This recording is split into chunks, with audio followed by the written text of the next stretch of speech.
nag-i-squatter yung mga Yes, homeless. oo. So what we do is very important. Nilalagyan po namin ng lock sa side gate. Oo. Kasi ganun po yung mga intruders. First thing they'll do is go through the side yard. Correct. And then go through the Correct. back. Yeah, correct. Yes. So, and then also, as a part of our services, Oo.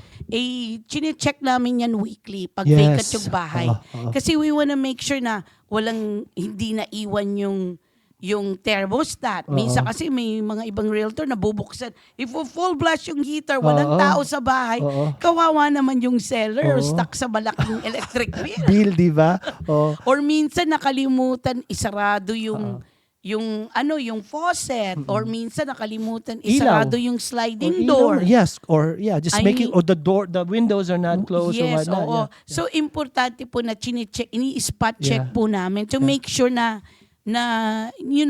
Secure. secure yung bayat Bahay. na aalagaan kahit papaano.